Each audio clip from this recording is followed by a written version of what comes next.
ഭാരതീയ കണികാ സിദ്ധാന്തം, ഇന്ത്യൻ ആറ്റമിസം എന്നറിയപ്പെടുന്ന വൈശേഷിക ദർശനത്തിൻ്റെ ഉപജ്ഞാതാവ് കണാദൻ. യോഗ ദർശനം പതഞ്ജലിയുടേതാണ്. യോഗ ദർശനം പതഞ്ജലിയുടെ. അപ്പോൾ കണികാ സിദ്ധാന്തം, ഭാരതീയ കണികാ സിദ്ധാന്തത്തിൻ്റെ ഉപജ്ഞാതാവ് കണാദനും.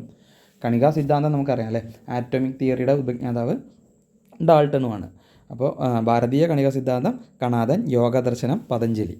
ബാദരായണനെയാണ് വേദദർശനത്തിൻ്റെ കർത്താവായി കരുതപ്പെടുന്നത്. അതായത് വ്യാസമുനിയാണ് വേദാന്ത ദർശനത്തിൻ്റെ കർത്താവായി കരുതുന്നത്. അദ്വൈത വേദാന്ത ദർശനത്തിൻ്റെ ഉപജ്ഞാതാവാണ് ശങ്കരാചാര്യരുടെ ഗുരുവായ ഗൗഡപാദരാണ്. അദ്വൈത വേദാന്ത ദർശനത്തിൻ്റെ ഉപജ്ഞാതാവ് ശങ്കരാചാര്യരുടെ ഗുരുവായ ഗൗഡപാദരും. എല്ലാ ഭാരതീയ ദർശനങ്ങളുടെയും പൂർണ്ണത എന്നു വിശേഷിപ്പിക്കപ്പെടുന്ന ദർശനമാണ് അദ്വൈത വേദാന്തം. അദ്വൈതത്തിൻ്റെ പ്രധാന പ്രചാരകൻ ശങ്കരാചാര്യരായിരുന്നു. പ്രച്ഛന്ന ബുദ്ധൻ എന്ന് വിളിക്കപ്പെട്ടത് ശങ്കരാചാര്യരാണ്. പത്മപാദൻ ആയിരുന്നു പ്രധാന ശിഷ്യൻ.